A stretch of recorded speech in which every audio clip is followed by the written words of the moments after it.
Hello dear students, welcome to Singh style of maths. So आज हम class 11th के आपके एनसीईआरटी मैथमेटिक्स में जो चैप्टर 5 है यानी कि complex numbers and quadratic equations, उस चैप्टर को शुरू करने जा रहे हैं। इस सीरीज में आपको बाकी सारे क्लास 11th के चैप्टर्स भी मिल जाएंगे जो कि आपको प्लेलिस्ट में चैनल पे अवेलेबल होंगे, आप जाकर वॉच कर सकते हो। ठीक है, सो एक पर्टिकुलर सीक्वेंस में ही हम चल रहे हैं, चैप्टर्स को फॉलो कर रहे हैं सो दैट आपके लिए भी कंफर्टेबल हो जाए, है ना। Right, so without wasting much time let's get back to our subject, complex numbers. ठीक है, सो पहली चीज़ तो ये है कि आप चैप्टर का जो नाम है उसे समझो, है ना। तो पहला क्या है, कॉम्प्लेक्स नंबर्स। कॉम्प्लेक्स आपने शायद पढ़ा होगा, शायद सुना होगा, और ना सुना हो तो कोई दिक्कत नहीं है।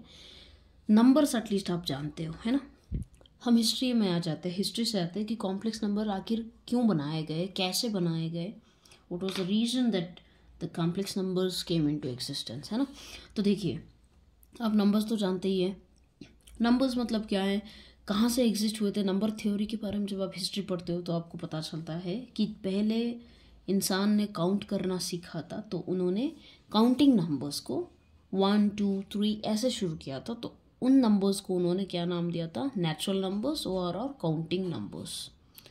काउंटिंग नंबर्स, ठीक है, काउंटिंग नंबर्स। और जैसे जैसे वक्त बढ़ता गया, आगे आगे जाते हुए उन्हें कुछ और नंबर्स की भी ज़रूरत पड़ी। तब क्या हुआ, 1 2 3 ये सब तो ठीक था। अगर कुछ भी नहीं है तो कुछ भी नहीं को क्या एक सिंबल से डिनोट किया जा सकता है। तो तब एक और डिस्कवरी हुई थी और वो थी ज़ीरो की, जो कि हमारे इंडिया के द्वारा किया गया था एक्चुअली। ठीक है, सो शून्य। ठीक है, सो ज़ीरो और नेचुरल नंबर्स को जब हम ऐड कर लेते तो हमें उस नंबर सिस्टम को हमने दूसरा नाम दिया, that was whole numbers. Natural numbers यानी कि पॉजिटिव जो भी है, 1 2 3 गिनती जो गिन सकते हैं हम, है ना। होल नंबर्स की जब बात करते हैं तो होल नंबर्स यानी कि वो जो भी नेचुरल नंबर्स है उनके साथ में आप ज़ीरो को भी इंक्लूड करोगे। फिर धीरे धीरे जैसे वक्त बढ़ता गया तो उन्हें एहसास होने लगा कि कोई चीज़ आप नेगेटिव में भी तो बता सकते हो। मतलब कि वो कैसे, वेरी सिंपल थिंग। देखिए, अगर ये ग्राउंड लेवल है, इसके ऊपर मैं एक ट्री की हाइट बता रही हूँ। ट्री की हाइट मैं बता रही हूँ कि समझो एक 50 मीटर्स अबोव द ग्राउंड, है ना। और अगर मैं गहराई बताना चाहती हूँ, राइट, अगर हम गहराई बताना चाहते हैं तो हम क्या करेंगे। सपोज यहाँ पे मुझे बताना है 50 metres below the ground, below the ground. तो यहाँ पे देखिए 50 मीटर्स तो चलो ठीक है, लेकिन ये above the ground, below the ground, ये क्या है, ये तो इंग्लिश है, हमें मैथमेटिक्स में डिनोट करना है, राइट। तो तब उन्होंने क्या किया, +50 -50 ये चीज़ें एग्जिस्टेंस, यानी सेम डिस्टेंस ही है। प्लस का मतलब है कि ऊपरी ओर, माइनस का मतलब है कि नीचे की ओर, नेगेटिव। सो इसी तरह से सारे नंबर्स के सामने क्या हुआ, जीरो के साथ साथ में जो भी नंबर्स थे उसके साथ में -1 -2 -3 इस तरह से नेगेटिव नंबर्स भी आ गए। और ऐसे नंबर्स को उन्होंने क्या नाम दिया, इंटीजर्स। ठीक है, सो नेचुरल नंबर, फिर होल नंबर, फिर इंटीजर्स। और फिर ऐसे ही वक्त के साथ साथ जब किसी एक वस्तु को, सपोज एक ही रोटी है, उसको मैं 4 भाग में डिवाइड कर दूँ तो उसे कैसे बताया जाएगा, 1 भाग, है ना, 4 में से 1। देयर आर 4 पार्ट्स, उसमें से एक हिस्से के बारे में, सिर्फ इस एक हिस्से के बारे में अगर मैं बात करूं तो दैट इज 1/4। ओके, सो इस तरह से क्या हुआ, फ्रैक्शंस की भी डिस्कवरी हो गई। So that was nothing but p/q form के नंबर्स, जहां पे q जो है वो कभी भी ज़ीरो नहीं हो सकता है। ठीक है, डिनोमिनेटर कभी ज़ीरो हो नहीं सकता है, ये आप भी जानते हैं। और अगर नहीं जानते तो कमेंट सेक्शन में बताइएगा, I will definitely let you know. क्यों ज़ीरो नहीं होना चाहिए, क्योंकि ज़ीरो हो गया तो अनडिफाइंड हो जाएगा, और एग्जैक्टली उसका मतलब क्या है आई होप आप जानते हो, है ना। सो p/q फॉर्म में जो भी नंबर्स आए तो उन्हें उन्होंने क्या कहा, रैशनल नंबर्स। फिर ऐसे ही जाते जाते जो भी p/q फॉर्म में नहीं लिखे जा सकते हैं उन्हें इरेशनल नंबर्स का। फिर इन सारे नंबर सिस्टम को एक बड़े से नंबर सिस्टम में रख दिया और that was real number system, R। Real numbers जो थे उसके अंदर ये सारे समाये हुए हैं, इरेशनल नंबर्स, रेशनल नंबर्स के अंदर इंटीजर्स है, इंटीजर्स के अंदर होल नंबर है, होल नंबर के अंदर आपको नेचुरल नंबर्स में मिल जाएंगे। ठीक है, सो इसी तरह से रियल नंबर्स हो गए अब तक है ना, रेशनल और इरेशनल नंबर को मिला के यूनियन। ठीक है, सो यहाँ तक डिस्कवरी तो हो गई थी। फिर कॉम्प्लेक्स नंबर की ज़रूरत कहाँ पड़ी, देखिएगा, जब मैथमेटिशियंस लोग इक्वेशंस को सॉल्व कर रहे थे। फॉर एग्जांपल आपको अगर मैं पूछूं कि what is the root of this equation, root यानी कि सोल्यूशन यानी कि ऐसी कौन सी वैल्यू है एक्स की जो इस इक्वेशन को सेटिस्फाई करेगी, आप बहुत ही आसानी से फाइंड कर लोगे। -1 ये तरफ गया तो +1 हो जाएगा, x is equal to square root of +1 which is nothing but x is equal to plus और -1 आएगा, है ना। यानी कि आप +1 सब्सटीट्यूट करोगे तब भी ये इक्वेशन सेटिस्फाई होगा, -1 सब्सटीट्यूट करोगे तब भी ये इक्वेशन सेटिस्फाई होगा। इस तरह से आपने फाइंड कर दिया। और अगर मैं आपसे कहूँ कि आप इसका सोल्यूशन बताइए तो आप क्या करोगे, सिंपल, फिर से ऐसे भेजोगे, x इज इक्वल टू √9 है ना, सो x is equal to plus और -3। ठीक है, आप ऐसे बता दोगे। जबकि अगर मैं आपसे कुछ इक्वेशन इस तरह से बना दूं, है ना, इक्वेशन को कुछ इस तरह से बना दूं और आपसे पूछूं कि आप अब x की वैल्यू बताइए, तो आप कतई भी नहीं बता पाएंगे। इस इक्वेशन के लिए रूट हम नहीं बता सकते। कब तक, जब तक रियल नंबर सिस्टम था तब तक नहीं बता सके। तो फिर इसे सॉल्व कैसे किया गया था, सो उन्होंने क्या किया, x² +1 को ये तरफ भेज दो -1। ऐसा कोई भी नंबर एग्जिस्ट नहीं करता जिसका स्क्वायर नेगेटिव नंबर होगा, नॉट पॉसिबल, राइट।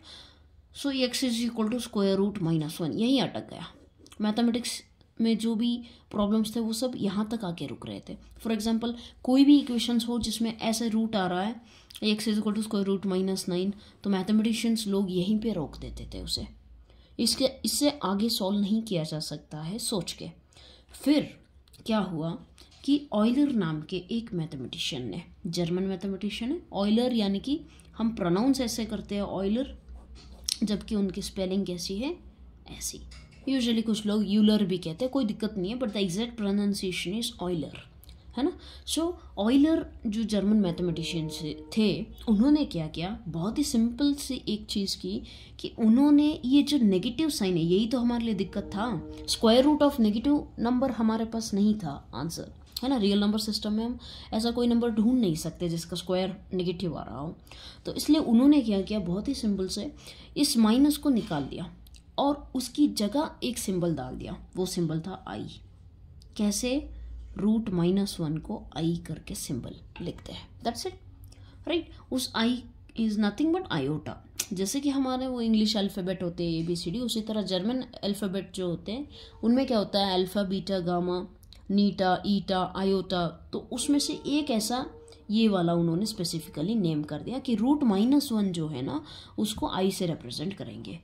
आई क्यों रिप्रेजेंट किया गया, why not other letters, why because iota I से शुरू होता, एक रीज़न। और एक रीज़न आयोटा को ही क्यों प्रिफर किया गया, वाई बिकॉज √-1 एग्जिस्ट करता नहीं है, हम लिख रहे हैं उसकी जगह पे, है ना। तो फॉर दैट रीज़न उन्होंने, this is nothing but one imaginary unit, और इसीलिए इसको आई कहा गया, आयोटा, इमेजिनरी। ठीक है, सो आई की वैल्यू क्या है, √-1। तो जो भी मैथमेटिक्स में प्रॉब्लम्स रुक गए थे इसकी वजह से, है ना, माइनस आ रहा था, तो इसलिए हर प्रॉब्लम को यहीं पे आके रोक दिया गया था। तो वो सारे प्रॉब्लम्स इस एक की वजह से सॉल्व हो गए। अब जो भी प्रॉब्लम, फॉर एग्जांपल √-9 है तो उसे कैसे लिखा जा सकता है, x इज इक्वल टू 9 × -1 लिख सकते हैं। और रूट ये इंटू बी को हम कैसे लिखते हैं, स्प्लिट करके लिख सकते हैं ना, √9 × √-1। इसकी जगह पे क्या किया, √9 और आई लिख दिया। अब इसको तो हम जानते हैं क्या है, √9 प्लस और -3, फिर आई साथ में लिख लो।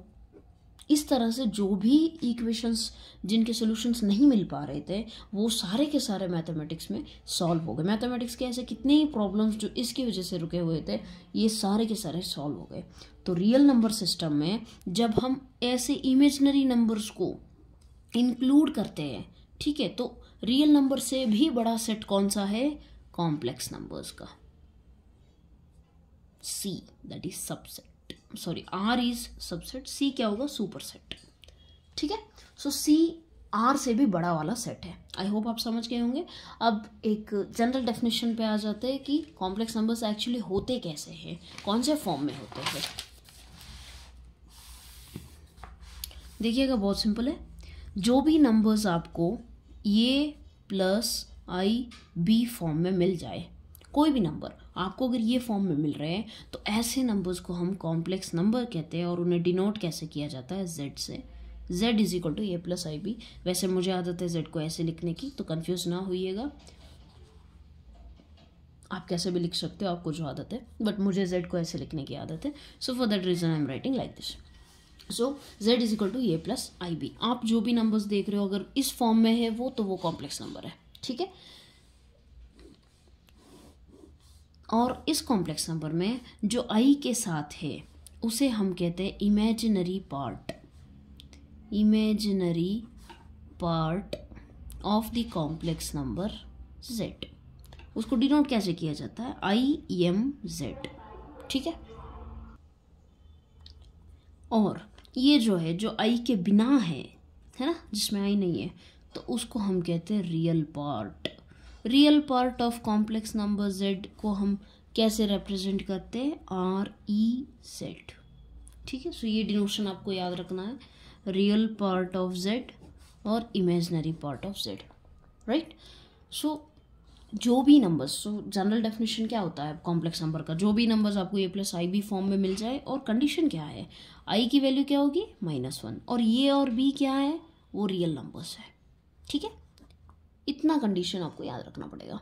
सो इन ऐसे नंबर्स को हम क्या कहते हैं, कॉम्प्लेक्स नंबर कहते हैं। और जो आई के साथ में है उसे हम imaginary part of the complex number, और जो आई के बिना है उसे हम रियल पार्ट कहते हैं।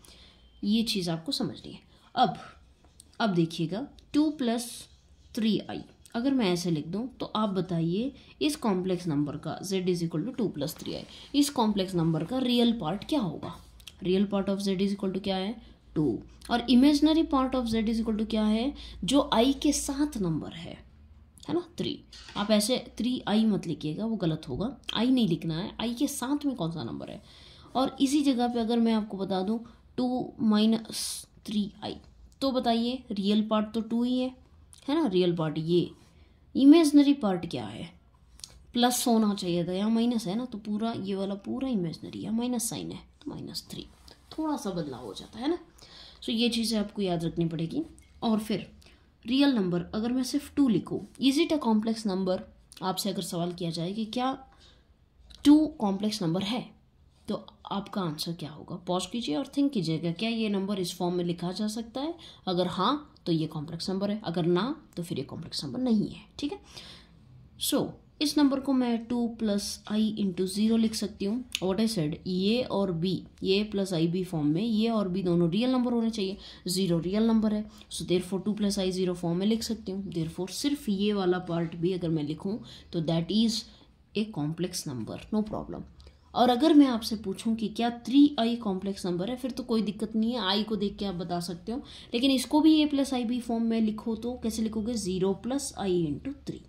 गॉट इट, 0 भी रियल नंबर है, 3 भी रियल नंबर है, ये चीज़ आपको याद रखनी पड़ेगी। ठीक है, so this is how you are going to do it.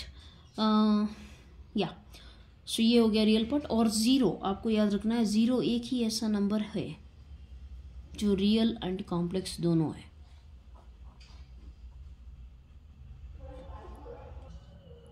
Actually real और इमेजिनरी बोलने से ज़्यादा प्योरली रियल और प्योरली इमेजिनरी दोनों है, एक ही नंबर, और वो 0 है। अब आप सोच रहे होंगे प्योरली रियल क्या होता है, प्योरली इमेजिनरी क्या होता है। Let me just tell you, कोई भी कॉम्प्लेक्स नंबर जिसमें अगर इमेजिनरी पार्ट 0 है, देखो इमेजिनरी पार्ट यानी b, अगर b 0 हो गया तो कॉम्प्लेक्स नंबर कैसा होगा, z इज इक्वल टू ये है ना। और अगर ये 0 हो गया तो कॉम्प्लेक्स नंबर कैसा होगा, z is equal to IB है ना। तो ऐसे अगर हो, सिर्फ नंबर रहेगा, तो this is purely real, purely real. और i के साथ हो और ये पार्ट जो है ये 0 हो जाए, तो इसे हम कहते हैं प्योरली इमेजिनरी। ठीक है। सो ये चीज़ें आपको याद रखनी होगी कि कॉम्प्लेक्स नंबर यानी कि a+ib फॉर्म में होता है, जो i के साथ में होता है वो इमेजिनरी पार्ट होता है उस कॉम्प्लेक्स नंबर का, और जो i के बिना होता है वो रियल पार्ट होता है। और फिर क्या है, अगर कोई भी कॉम्प्लेक्स नंबर में रियल पार्ट ये इज इक्वल टू 0 हो जाए तो वो कॉम्प्लेक्स नंबर प्योरली इमेजिनरी कहलाता है। और अगर कोई कॉम्प्लेक्स नंबर में इमेजिनरी पार्ट का वैल्यू 0 हो जाए तो वो ऐसा कॉम्प्लेक्स नंबर क्या होता है, प्योरली रियल कहा जाता है। Okay, and one more thing कि अगर आपको ये वीडियो स्लो लग रही है, मैं जस्ट एक डल स्टूडेंट को माइंड में रखते हुए पढ़ाती हूँ, सो फॉर दैट रीजन अगर आपको स्लो लगती है तो इट इज़ रिकमेंडेड कि आप प्लीज़ 1.5x और या फिर 1.75 जो भी आपको कंफर्टेबल लगे वो स्पीड में रख के वॉच कर सकते हो। ओके, या next,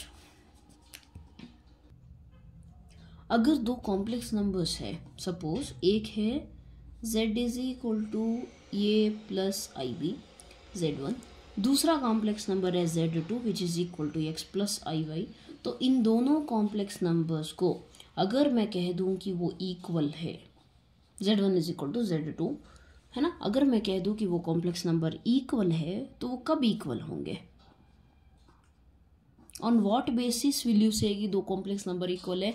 very simple condition, real part of first complex number is equal to real part of another complex number.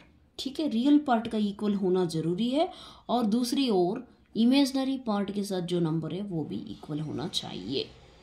ठीक है, आप सिर्फ देख लो रियल पार्ट इस कॉम्प्लेक्स नंबर का दूसरे कॉम्प्लेक्स नंबर से अगर इक्वल है तो फिर हाँ ठीक है, वो complex number is equal to itself, right.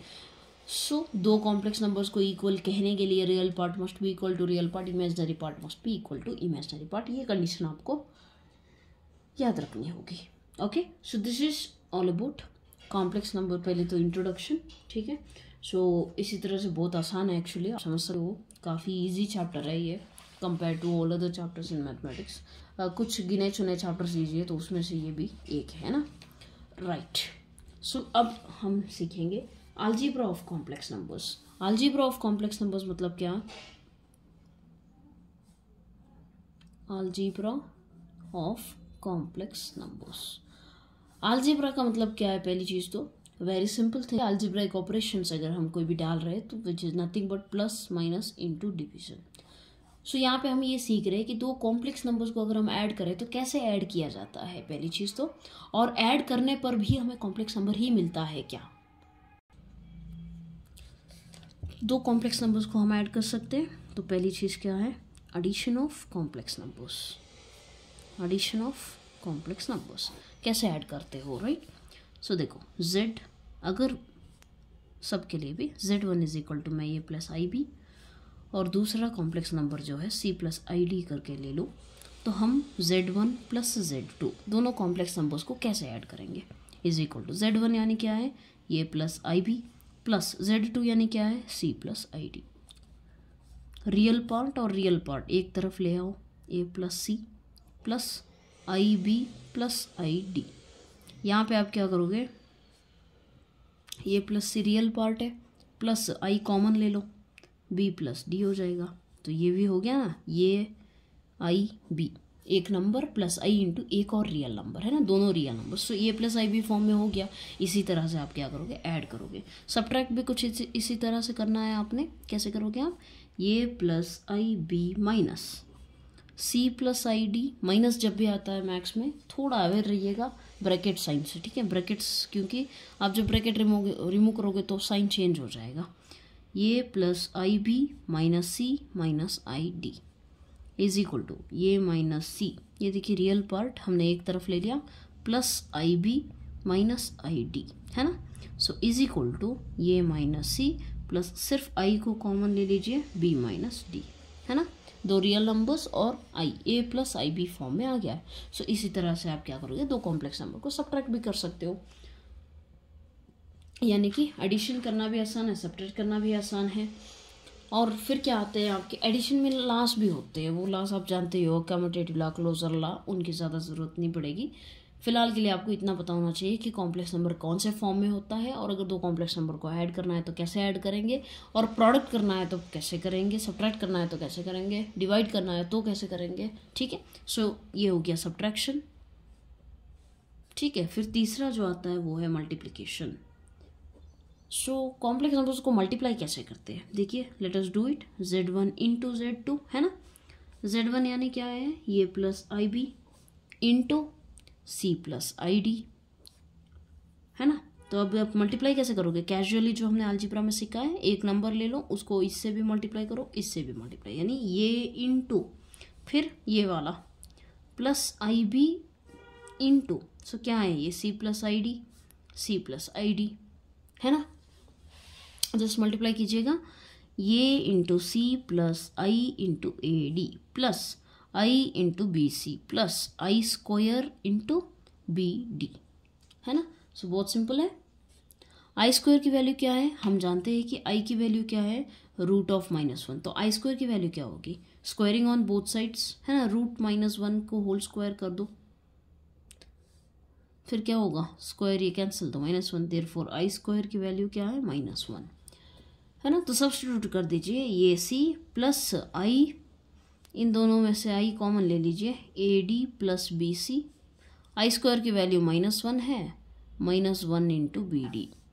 सो ये रियल पार्ट बन जाएगा फिर तो, A C minus B D plus I into A D plus B C, ठीक है। सो इस तरह से आप कॉम्प्लेक्स नंबर को मल्टीप्लाई करते हो, ठीक है। सो ये चीज़ आपको पता होनी चाहिए, जबकि एक्चुअल मल्टीप्लिकेशन बहुत आसान होता है, वो जो आपने सीखा है ना अलजेब्रा में, कुछ इसी तरह से आपको मल्टीप्लाई करते जाना है, बहुत ही आसान है, ठीक है। और जब डिवीजन की बात आती है तो वो बहुत सिंपल है, z1 divided by z2 is nothing but z1 जो भी है 1/z2 मल्टीप्लाई कर रहे हो आप, है ना। सो आप जो प्रॉब्लम सोल्व करोगे ना, तो जब आप डिवाइड करोगे तो एक नंबर को कैसे आना है, कॉम्प्लेक्स नंबर आना है तो कैसे होना चाहिए, प्लस एक रियल नंबर प्लस आई इंटू एक और रियल नंबर है। सो इस फॉर्म में लाने के लिए अगर आपके पास ऐसा कोई भी कॉम्प्लेक्स नंबर है जिसके डिनोमिनेटर में आई वाला पार्ट दे दिया है, तो आपको क्या करना है, इसके कॉन्जुगेट से मल्टीप्लाई और डिवाइड करना पड़ता है, सो दैट आपको ये फॉर्म मिल जाएगा। अब कॉन्जुगेट क्या होता है वो अभी हम देखेंगे, ठीक है। सो ये अलजेब्रा ऑफ कॉम्प्लेक्स नंबर्स है, बहुत सिंपल है। आपको एडिशन कैसे करना है, सब्ट्रैक्ट कैसे करना है दो कॉम्प्लेक्स नंबर को, मल्टीप्लाई कैसे करना है और डिवाइड कैसे करना है, ये सीख लोगे। डिवीजन ये सारे हम प्रॉब्लम्स के साथ सीख लेंगे, ठीक है। सो डिवीजन भी अगर आप सीखना चाहो तो आपको प्रॉब्लम्स में मिल जाएंगे। सो रही बात अब जो मैंने टर्म यूज़ किया कॉन्जुगेट की, तो हम कॉन्जुगेट को समझ लेते हैं, फिर एक और टर्म है मॉड्यूलस, उसे भी समझ लेते हैं। देखिए बहुत ही सिंपल है, आपके पास ये जो कॉम्प्लेक्स नंबर है, इस कॉम्प्लेक्स नंबर्स इसके लिए दो टर्म्स आपको पता होने चाहिए, और वो है मॉड्यूलस, दूसरा है कॉन्जुगेट। इनको डील कैसे किया जाता है, z, इसको z बार, ये आपको याद होना चाहिए। तो इसकी वैल्यू हम कैसे फाइंड करते हैं, बहुत ही सिंपल है, आपको वैल्यू फाइंड करना मुश्किल नहीं होगा। z is equal to square root of a square plus b square, और इसको आप कैसे करोगे, इज इक्वल टू ये माइनस आई बी, यानी कि कॉन्जुगेट को आप जब फाइंड करते हो तो बहुत सिंपल है कि जो भी इमेजनरी पार्ट के साथ नंबर है उसका साइन चेंज कर दो। रियल पार्ट बात नहीं कर रही, रियल पार्ट की तरफ आपको देखना भी नहीं है, इमेजनरी पार्ट का साइन चेंज करना है, दैट्स इट, ओके। सो वो आप ऐसे करोगे, बहुत सिंपल है। आप एग्जाम्पल ले लीजिए एक, फिर हम ये कंसेप्ट को यहीं रोक देते हैं, वीडियो बहुत लॉन्ग हो गई तो फिर दिक्कत हो जाएगी आपको भी, है ना। सो z इज इक्वल टू, मैं बता दूं कि 2 + 3 आई है, तो इसके लिए आप मॉड z फाइंड कीजिए, कैसे करोगे, इन दोनों नंबर का स्क्वायर कर दो, बहुत सिंपल है। 2 स्क्वायर क्या होगा, 4 + 9, राइट। सो क्या हो गया 13। जबकि मैं अगर आपसे कहूँ कि कॉन्जुगेट फाइंड कीजिए तो आपको क्या करना है, 2 तो ऐसे लिख लो, ये जो इमेजनरी पार्ट है ना 23 के साथ यहाँ पे साइन क्या है प्लस, उसको ऑपोजिट कर दो, ठीक है। So this is how you are going to deal with the, so modulus है, कॉन्जुगेट है, फिर एक और कंसेप्ट मल्टीप्लिकेटिव इनवर्स, वो हम आगे की क्लास सॉल्व करेंगे, और उसी के साथ में हम एक्सरसाइज जो पहला एक्सरसाइज है उसे भी कंप्लीट करेंगे। यस, और पावर्स ऑफ आई वाला कंसेप्ट भी बाकी है। तो इतनी आपको जानकारी नहीं चाहिए, कॉम्प्लेक्स नंबर क्या होता है, उसका कॉन्जुगेट क्या होता है, उसका मॉडुलस क्या होता है, पार्ट क्या होता है, इमेजनरी पार्ट क्या होता है, ये सारी चीज़ें आपको पता होनी चाहिए, राइट। सो अगर आपको छोटे मोटे डाउट भी है तो आप कमेंट सेक्शन में बता सकते हो, कहीं ना कहीं अगर कोई गलती से मैंने साइन मिस्टेक कर दिया हो तो आप उसे नोटिफाई कर सकते हैं, सो दैट मैं काम को फिर कर लूँगी, एंड दैट्स इट। बाकी चलता रहेगा, क्लासेस चलते रहेंगे, राइट। सो ठीक है, that's all for today, thank you so much, God bless you.